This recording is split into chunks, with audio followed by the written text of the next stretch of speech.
Hi everyone, Chris Natzke here with Black Belt Leadership Speaking and Coaching with your Mind of a Champion Tip of the Week live on Facebook. I wanted to start today's message with a quote from the late great Nelson Mandela, who says, "May your choices reflect your hopes, not your fears." May your choices reflect your hopes, not your fears. And it got me thinking about probably one of my favorite movies of all time, which chronicles the life of Mandela, the movie called Invictus. And what it does is it takes a look back at after Mandela had been freed after 27 years of imprisonment and his rise and his ascendancy to become the president of South Africa, where now he's charged with unifying a country that had been deeply divided through apartheid, trying to bring together 43 million people.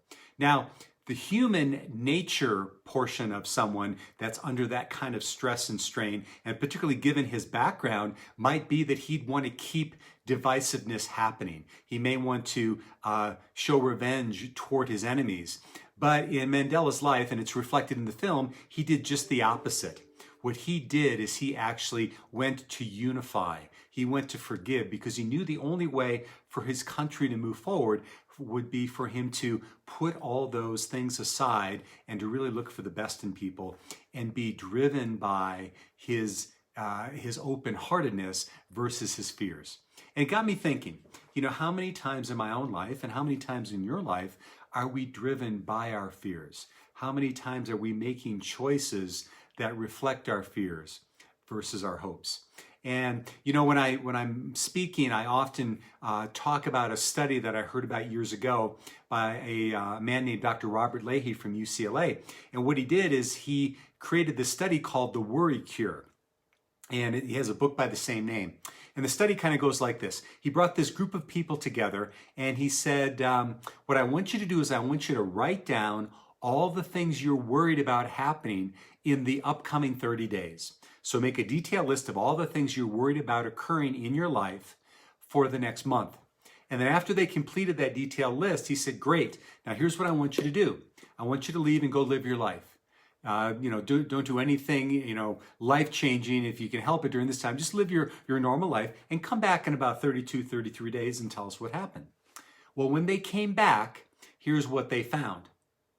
85% of the things that those people had written on their list never happened. They never happened. Now, I know what some of you are thinking, though. 15% did. But here's what they found out about that 15%. Of that 15% of those things that did happen, the people reported back that 79% of the time, when it did happen, it either A, wasn't as bad as they thought it was going to be, or B, they're actually happy that it did happen because they grew and they learned from it. So what that means for you math majors out there is 97% of the time, the things we worry about the most either never happen, or when they do happen, they aren't as bad as we thought they would be. So let me ask you the question, friends. How would you live your life differently if you knew that to be true?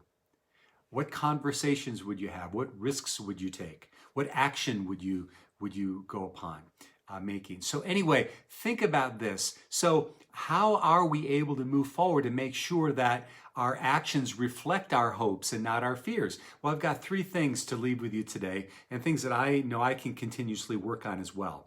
And number 1 is this, is reflect. Is the next time you're in a situation that's bringing about fear and anxiety and you feel yourself moving toward possibly taking action that reflects that, reflect back the times in your life where you were up against something that really caused you fear and anxiety. And if it really ended up as badly as you originally thought, my guess is when you're going to look back at those situations, they weren't as bad as we thought they were going to be. Number two is to reframe. Now, we've all gone through times in our lives when we've gone through hardship and we've gone through pain and we had things that caused us fear and anxiety and discomfort. But many times when we look back at those situations, we can say that they may have been the best gifts that we had in our lives. I know personally for me, I've shared on this segment several times that when I went through divorce 15 years ago, that was really painful for me and really it took me off my center. But when I look back at it now, that experience was the genesis for me to grow and expand in ways I never thought possible. And when I look back at it now, even though it was uncomfortable and painful, there were huge gifts that lied in that for me. So where did that maybe be happening in your life, or where has it occurred? And then number three is take a risk. If there are things out there that you find yourself holding yourself back because you decided that something just was a little bit out of your comfort zone, take a step, even if it's a small one. You know, scientists will say, or healthcare workers, that work in hospice will say that the number one regret when people are on their deathbed, they're not regretful for the things they did. What they will report back is a vast percentage of the time, they'll report back to being regretful for the things they didn't do, the risks they didn't take, the conversations they didn't have, the trips they didn't take. So where could you find a place in your life right now to do that, to take that risk? So again, to reflect, to reframe, and to take the risk. And then that means is that when we move forward in our lives and in our businesses, we have to use courage. But the fact of the matter is courage isn't the lack of fear, it's having the fear and taking the action anyway. So here's my challenge to all of us, myself included. Do something this week that causes a little bit of fear and a little bit of discomfort, but know that when you follow that path, you're going to be led by your hopes and not your fears. So this has been Chris Natzke with Black Belt Leadership Speaking and Coaching. Hopefully you found some value in this installment. And as always, thank you so much for your comments, for sharing, for liking, for loving these posts. And we will see you next time on the Mind of a Champion Tip of the Week.